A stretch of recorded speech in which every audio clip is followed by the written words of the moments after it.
নতুন একটা ভিডিওতে প্রত্যেককে স্বাগত। আশা করছি প্রত্যেকে তোমরা ভালো আছো, সুস্থ আছো এবং সুন্দর আছো। আজকে আমার আলোচনার বিষয় হচ্ছে কর্মকারকের একটি অতি গুরুত্বপূর্ণ ভাগ মুখ্য কর্ম এবং গৌণ কর্ম। অর্থাৎ যারা তোমরা 10ই ডিসেম্বর 2023 সালে প্রাইমারি টেট পরীক্ষায় বসতে চলেছ, তাদের জন্য এই বছর কারক অধ্যায়টা একটা ভাইটাল অধ্যায় বা অতি গুরুত্বপূর্ণ অধ্যায়। সুতরাং এই অধ্যায়টা যদি আমরা খুব সুন্দরভাবে টেকনিকের মধ্য দিয়ে রপ্ত করি বা আত্মস্থ করি, তাহলে এখান থেকে যে একটা নাম্বারের প্রশ্ন আসবে বা কোশ্চেন আসবে, সেটা আমরা সুন্দর করে কিন্তু যদি প্র্যাকটিসটা করে যাই বা রপ্ত করি, তাহলে আমাদের সঠিক উত্তরটা কিন্তু দাগিয়ে আসতে সুবিধা হবে।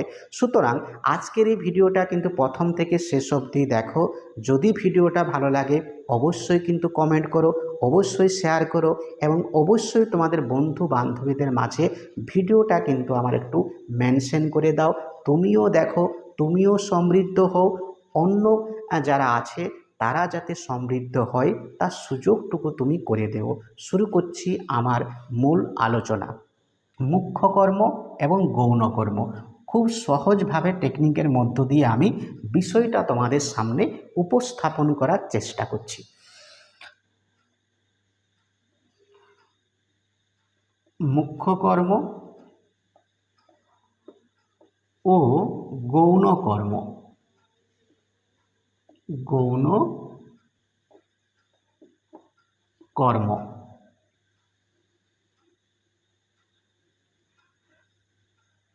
দেখো, আগে বাঁ পাশে কিন্তু টেকনিকটা আমি লিখি, তারপরে উদাহরণ বলবো, তারপরে সংজ্ঞাটা কিন্তু বলবো। তাতে করেই কিন্তু আশা করছি মুখ্য কর্ম এবং গৌণ কর্ম চিনতে আজ থেকে তোমাদের আর কোনো অসুবিধা হওয়ার কথা নয়। সুন্দর করে কিন্তু বাঁ দিকে লিখবে টেকনিক বা চেনার উপায়।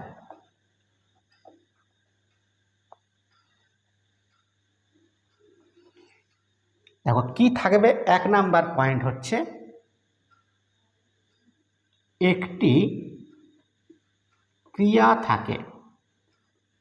বাক্যটায় দেখবে একটি ক্রিয়া আছে, প্রথমে একটি ক্রিয়া থাকে, ঠিক আছে। 2 নাম্বার হচ্ছে দুটি কর্ম থাকে, দুটি কর্ম থাকে।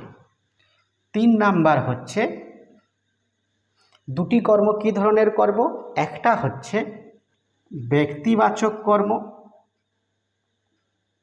ব্যক্তিবাচক কর্ম, আর এই ব্যক্তিবাচক কর্মটাই হচ্ছে গৌণ কর্ম। দুটো কর্মের মধ্যে যে একটা কর্ম থাকবে সেটা হচ্ছে ব্যক্তিবাচক কর্ম, সেই ব্যক্তিবাচক কর্মটাই হবে গৌণ কর্ম।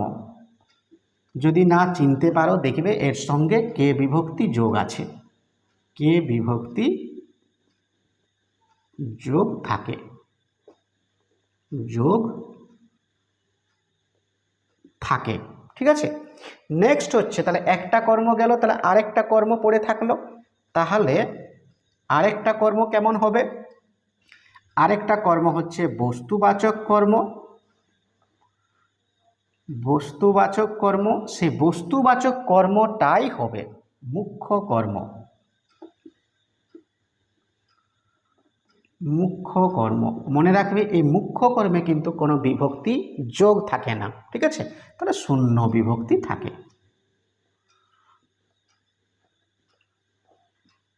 শূন্য বিভক্তি থাকে। এরপর আমরা উদাহরণে আসি, তারপরে কিন্তু সংজ্ঞা বলবো। দেখো উদাহরণ,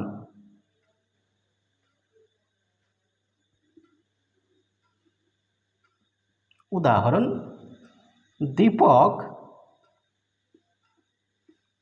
বিকাশকে,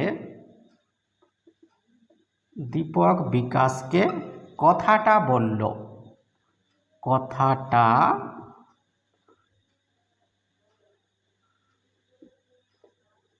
বলল, ঠিক আছে। 1 নাম্বার। 2 নাম্বার উদাহরণে আসি আমরা, আরেকটা উদাহরণ দিই। এখন পুজো আসছে, তাই একটা শাড়ির কিন্তু ব্যাপার আছে মেয়েদের। বাবা মাকে শাড়ি কিনে দিল, কিনে দিল। ঠিক আছে, দেখো বিষয়টা ভালো করে এরপর বুঝবে। তাহলে আমাদের দেখতে হবে বাক্যটাতে প্রথমে ক্রিয়াপদ একটা আছে কিনা। বাক্যের মূল উপাদান হচ্ছে বা বাক্যের যে কোনো বাক্যের মূল অঙ্গ হচ্ছে ক্রিয়াপদ বা ভার্ব। তাহলে ভালো করে খেয়াল করো। তাহলে বলছে 1 নাম্বার টেকনিক কি বলছে না, একটি ক্রিয়া থাকে। বাক্যটা ভালো করে দেখো এরপরে 1 নাম্বার বাক্য উদাহরণটা, দীপক বিকাশকে কথাটা বলল। তাহলে আমরা খুব সুন্দরভাবে চিহ্নিত করতে পারলাম যে ক্রিয়াপদ মানে কাজ বোঝাবে। তাহলে বললেটা হচ্ছে একটা ক্রিয়াপদ, এবং দেখো বাক্যটাতে কিন্তু ক্রিয়াপদটা একটাই আছে। ঠিক আছে, প্রথম বাক্যে ক্রিয়াপদটা একটাই আছে। তাহলে একটি ক্রিয়াপদ, তাহলে আমরা পেলাম একটি ক্রিয়াপদ। 2 নাম্বার হচ্ছে দুটি কর্ম থাকে। একটা হচ্ছে ব্যক্তিবাচক কর্ম, যেটা ব্যক্তিবাচক কর্ম সেটা হচ্ছে গৌণ কর্ম, যদি না চিনতে পারো তার সঙ্গে কে বিভক্তি যোগ থাকে। আর 2 নাম্বার হচ্ছে বস্তুবাচক কর্ম, আরেকটা কর্ম আমরা পাবো, সেই কর্মটাই হচ্ছে মুখ্য কর্ম, সেই কর্মটার সঙ্গে শূন্য বিভক্তি কিন্তু থাকে।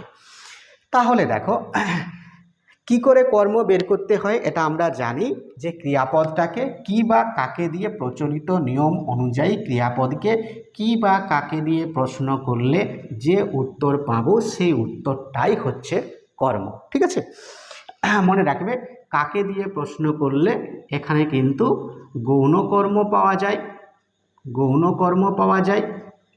আর কি দিয়ে প্রশ্ন যদি করা হয় তাহলে মুখ্য কর্ম পাওয়া যায়, মুখ্য কর্ম পাওয়া যায়। ঠিক আছে, দেখো তাহলে প্রশ্নটা আমি করি যে দীপক কাকে কি বলল।